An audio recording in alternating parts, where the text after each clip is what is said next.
The flurry of movement around me set my already reeling senses spinning. Most ponies took cover behind the closest object, regardless of flimsiness.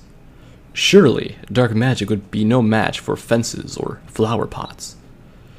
Curiosity seemed to have an unhealthy hold on them, as they paid little attention to the few who were smart enough to flee. As Galel rose, the purple energy swirled around her, licking hungrily at the air.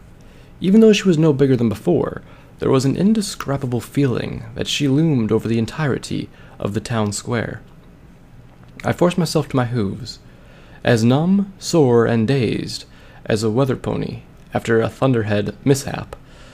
Of course, thunderheads typically don't try to murder some pony. Effects I could normally spend a few minutes walking off were suddenly a big problem. I flailed, swimming through the time as I attempted to get my body into a defensive stance, about half of it obliged. Galel let out a cruel laugh, her voice surprisingly unaltered. "Thought you'd won. That you even had a hope against me? Pathetic." She hobbled forward, her newly revealed power apparently unable to do anything for a couple crashed talons. Or perhaps she was just too crazed to notice. With a wicked grin, Galel raised her uninjured claw. The purple flames gathered to form a dense ball were the very center of the black maw that consumed all light. She gave me a pointed look before casually lobbing a fireball my way. My mind screamed at my body to move, and almost a moment too late, I was half leaping, half falling out of the way. The blast made a strange, tiny, almost hollow sound as it sent me rolling. Dust rained from the sky, pelting me every foot or so with a wave of stifling grime. Although, as I slid to the stop and the dust cleared, the smell of scorched earth made me long for the return of that bland dryness. Struggling to my hooves, I tried to put some distance between us. The fight had already bordered on unreasonably risky in the first place, but Galel had clearly shown I had no business being here. Escape was a dicey prospect, but I reasoned that if I could lose her among the alleys, I might have a chance. I glanced back at where I'd last seen Blaze, or rather her spear. There was no sign of the weapon, nor that she had been foolish enough to venture out here. Good. At least she's safe. There was a flash of purple, and I barely ducked in time. A smaller fireball whizzed past, exploding with significantly less force as it collided with one of the unfortunate storefronts. The wall was seared away, charred almost unrecognizably black, as though it had been a raging forest fire. But that was it. The rest of the building didn't even catch fire. I shivered. I made my way for the nearest hallway, or alleyway, all the while cursing myself for lingering out in the open for so long.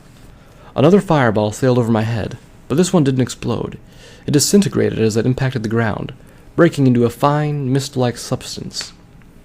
I stepped way the hay back, and reluctantly turned to face Galel. "Going somewhere?" She grinned, and the green in her eyes grew, creeping out into her feathers like some sort of alien tears. I didn't answer. I could barely stop myself from shaking as it was. There was no escape, not if she could summon deadly walls at will. In fact, I was certain the only reason I wasn't dead yet was because she was trying to corral me. So, I was left with one plan. It was a terrible plan, but I had little choice in the matter. I would play her game, let her think she'd changed the terms. Then, assuming she made a mistake first, I would bolt. Or perhaps, however unlikely it was, finish the fight. I began to circle Galel, watching her movement very carefully. Her grin widened. "There's a good girl." I narrowed my eyes, but tempted as I was, I kept my mouth shut. This was not the time to waste energy on filthy one-liners. The stare-down dragged out, and it wasn't until I made 2 full laps that Galel made her move. A crescent of energy, about as large as her claw, rose from her palm. I took a quick step back and ducked as she flicked her wrist. As luck would have it, I guessed right. The blade careened through the air where my wing had just been. Galel's next attack came low, and I jumped, though just barely high enough for the sickle to pass between my legs, shortening my hair on my belly. My body surged, the close shave setting my blood on fire. But I wasn't out of the woods yet. The third was a cleverly placed double whammy, one behind and one in front of me. It seemed she was tired of my circling at hoof's length. Presumably, she had expected me to step directly away from her, setting me up for one last attack. As crazy as it sounds, they made the obvious choice, charged straight at her. Her eyes went wide as her neck once more came within blade's reach. But my stroke never touched a single feather. My wingblade collided with a small purple surface. An ear-grinding squeal filled the air as my weapon bit into the impromptu shield. I tried to pull away, but as I did the shield shattered, an invisible force throwing my wing back, wrenching it behind me. Staggering backward, I fought to keep my balance, my vision lost in a flood of tears. Something, perhaps a talon, touched my chest, and I tried to back away, but it was too late. Everything went white, and my entire body exploded with the same pain and numbness as before. I tried to pull away again, but my senses were gone. I might have even passed out. All I know is that when I could finally see the world again, I was crumpled on my side, staring at Galel's malicious grin. "Nice try. You almost entertained me," she mocked. Was all I could moan, which wasn't exactly a comeback that I was looking for. She grabbed my mane and pulled me close. Strangely, I didn't even feel it. "We're going to have so much fun, you and I," she said, chuckling a little with each word. "And you're going to tell me everything." Despair flooded my mind and I froze. Not that I could have said anything meaningful at the moment. Once I was past the initial daze, though, I was able to fend off the darkness and get back to the task at hoof. I still had a chance. There would be an opportunity somewhere. I just had to hold out. Galel opened her beak again, the barest hint of sound coming out. But then her eyes went wide. Her grip faltered, and I slumped back to the ground, to the tune of a screeching griffin. Once I was back on my side, I was able to see a better view of what had just interrupted our little conversation. The shaft of what I was most sure was Blaze's spear was sticking about halfway out the griffin's right hindquarter. I don't know whether to cheer or fear for Blaze's safety. I think I'll settle for both. Blaze was charging in from behind, and best I could tell, she didn't have any backup weapons. Although as Galel turned her way, Blaze did at least have the foresight to twist the still impaled spear. The blast that leapt from Galel's claw took something like a cone, with a texture not unlike the vapor from before. The shot was wide, but just close enough to graze Blaze's flank. I cringed as Blaze's cutie mark. Then the surface of her flesh melted under the power of the beam.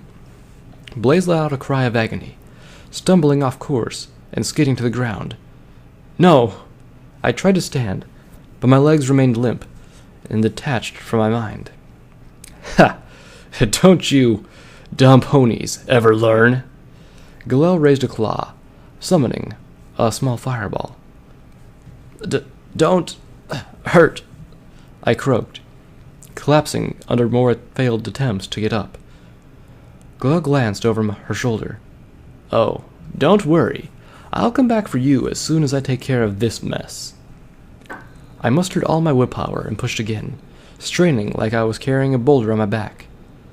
I got one hoof up, but all that got me was a better view of the fireball's launch. As it spiraled through the air, time slowed down. That was it. I wasn't strong enough. I had failed. Again. And Blaze was dead for it.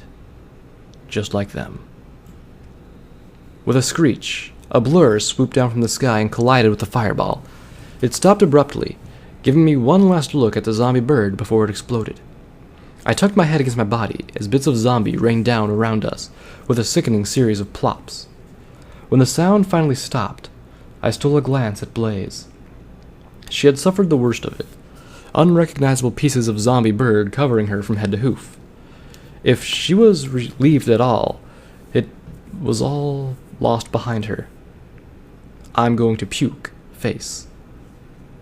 What the Glel began, only to have zombie Pegasus slam into her, carrying her several feet away from me. They landed in a tangled heap, limbs flailing wildly. Dusky! Ivory was suddenly beside me, shouting into my ear, and all I could do was give her a stunned look. Are you okay?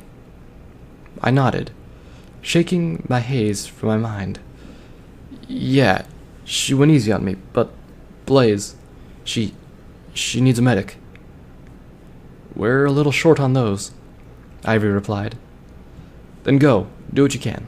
I'll be fine. I gave her a pained smile, and though I doubt she bought it, she broke off towards Blaze. I set about working the numbness out of my legs, all the while keeping an eye on Glel's scuffle. While it started out a wild melee, she quickly brought her magic to bear, cleaving the zombie's barrel in half with one of her sickles. Looks like someone else needs to be taught a lesson, Glel fumed, forming a sickle in each claw. Watch out! I cried.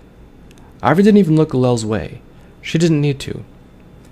A cacophony of claws and screeches echoed through the town square. Everyone looked up. A great blanket of rotting feathers, composed of what must have been at least a half-dozen zombie birds, descended upon Glel. I almost felt sorry for her. Almost. They danced around her, evading her sickles, all the while clawing and pecking at her face. She did get a few lucky shots in, but their numbers were many. She went down, though that didn't stop her from swinging, nor the zombie birds from retaliating. Only with one final burst, a short but intense ring of energy that cut them out of the air, was she rid of them. The shape that lay face down in the dirt was but a beaten and bloodied shell. Ragged breaths racked her body, while the dark energy only seemed to have intensified, burning across her back with an ominous bonfire. Stand tall, my citizens! Prideful's voice boomed from the balcony above. This is a test that I have been preparing for. For while Canterlot is content to sit on its hindquarters, I knew that there were foul creatures about. I looked up, and finally put a face to the voice. His blue-purple coat was as cool as his expression, radiating confidence as he cast a calculating gaze over the carnage below. There was nothing particularly sinister about him. He had no evil aura, nor expression of malice.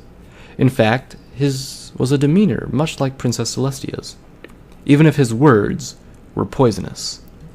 Regardless, I was starting to see why he held so much sway, and that thought was perhaps the scariest I'd had all year. The growing murmurs among the crowd only served to fuel my worry. That they'd been so skittish during previous, far less intense situations left me with little hope for things going anywhere but downhill. I turned my attention to Ivory, whose focus remained on tending to Blaze, though she did sneak the odd wary glance at prideful policy from time to time. And those forces of evil who aren't just content with their alliance to take us on, but have the gall to fight over us right inside our town, as though they own us. That is why I built the militia. Glel let out a gurgle. What bits I could make out seemed to be a half-coherent curses. I opened my mouth, but after a few seconds, profanity was also all I wanted to say.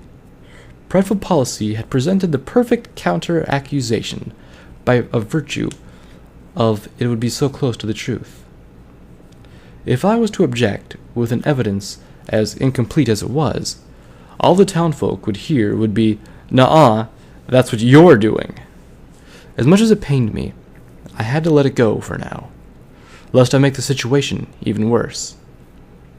And with many of the townsfolk stepping out of their hiding places, some of who toted anything from rocks to splintered planks, I was absolutely certain that said situation needed none of that kind of help. Rise up and join your brothers and sisters in arms. Even if the guard has abandoned us, we can make a difference. You can make a difference. Strike down this evil and their lackeys. Prideful Policy continued, his voice rising with each word. The other ponies were working themselves into a frenzy. Shouts of agreement intermingled with variations of down with evil, echoing through the square. To my dismay, it quickly became a unified chant. It was then, and only then, that the full extent of Prideful Policy's talents hit me. Before, it was time for me to leave. Now, it was time to run for our lives. Blaze, I paused, looking for a way to not out Ivory's name. Ivy, we gotta go. The bulk of the crowd stalked towards Galel, which he responded to with gurgling threats and feebly swung talons. Seeing the best opportunity we were likely to get, I beckoned to Blaze and Ivory before I began what was some kind of strange hybrid between hobbling and dashing towards the main road. I tried to shut out the pained screeches as we fled the town square. Blaze was moving no faster, and even if we had to lean against Ivory for support, I stayed slightly in front, scouting for any pony in front of us. But it soon became clear that those who wanted to fight were already out here behind us, and the rest were huddled in their homes with their hooves pressed to their ears. The crowd behind us was steadily growing and gaining fast. They could easily have been upon us, but it seemed that everyone in the mob was hesitant to be the first to step forward. Despite being a frenzied herd, or maybe because of that, the fear of Ivory's power held them back. But it was only a matter of time before someone did move, and when they did, everything would come down like dominoes. I slid back to Ivory's side. We need something to hold them off. Do you have anything left? Ivory shook her head. I can't use my zombies against them. They'll kill themselves. All I could do was try not to slump. She was right. These were hardly real combatants, and likely to do more than provoke retaliation against a zombie. But if they caught us, we were done for. It was a lose-lose situation, and we had played right into Prideful Policy's hooves. Fight back, and forever paint Ivory as a monster that massacred a town. Or continue to run, get caught, and have the knowledge we had against him wiped out with us. Just leave me. Blaze's voice was barely audible. No way. We're in this together, I shouted back, sounding far more confident than I felt. Especially after you risked yourself for me. That was when the air around the road started to pop, for lack of a better word. Loud and short, the sounds were followed by thick white mist. The crowd started shouting about witchcraft and heresy as their forms were lost in the fog. Something tugged at my leg, and I spun, ready to take on my opponent. But there was little more than a small brass aura wrapped around my foreleg. Ernest! I nudged Ivory and pointed her off to the side. She nodded and passed the message on to Blaze. As we stepped out of the alley, Ernest appeared in the mist, and I jumped, nearly bringing a blade to bear. Ivory froze, her eyes suddenly a battlefield of anguish and relief. Ernest? Ernest looked down for a moment. Ivory, I'm sorry we had to meet like this again. I owe you an explanation, but there's no time for that now. The mist won't last long, and the townsfolk won't be any happier once it clears. You have to go. Head directly to the fence. Once you clear it, the closest path of forest shouldn't be far. What about you? I raised an eyebrow. I'll hold them off. What? Blaze and I both asked at the same time, though hers was more of a groan. Ernest shook his head. Don't give me that look. I'm just going to misdirect them. I have no plans to die here. I couldn't help but blush.